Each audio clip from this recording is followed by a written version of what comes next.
વડાપ્રધાન શ્રી નરેન્દ્રભાઈ મોદીએ હંમેશા સામાન્ય લોકોને પ્રાધાન્ય આપ્યું છે. તેમના નેતૃત્વમાં રિફોર્મ એક્સપ્રેસને આગળ ધપાવતું આત્મનિર્ભર વિકસિત ભારત માટેનું આ બજેટ છે. માનનીય વડાપ્રધાનશ્રીના નેતૃત્વમાં નાણામંત્રી શ્રીમતી નિર્મલા સીતારામનજીએ સતત 9મી વાર બજેટ રજૂ કરવા માટે અભિનંદન પાઠવું છું. કર્તવ્ય ભવનમાં તૈયાર થયેલું આ બજેટ 3 કર્તવ્યો પર ઝોક આપતું બજેટ છે.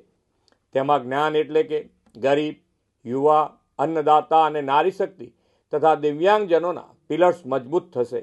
આ 3 કર્તવ્યોમાં સમાજના બધા જ ક્ષેત્રોને અને દરેક વર્ગને સૌના સાથ, સૌના વિકાસના મંત્રથી આવરી લેવાનો ખૂબ જ સરાહનીય અભિગમ રાખવામાં આવ્યો છે.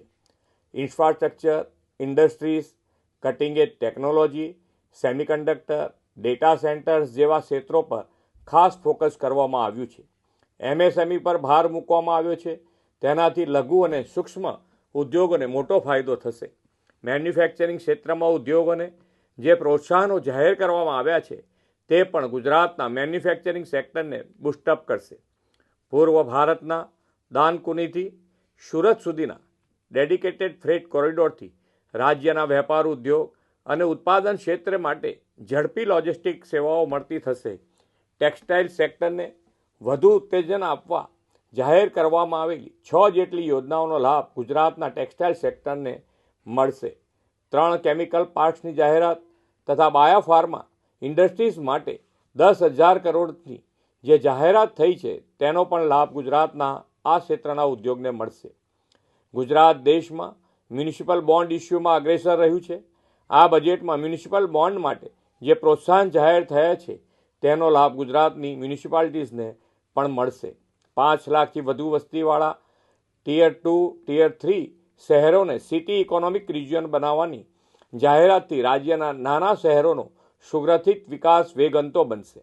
જામનગરમાં ગ્લોબલ ટ્રેડિશનલ મેડિસિન સેન્ટરને અપગ્રેડ કરવાની જાહેરાતથી પરંપરાગત ઔષધિઓના સંશોધનનો વ્યાપ વિશ્વભરમાં થશે.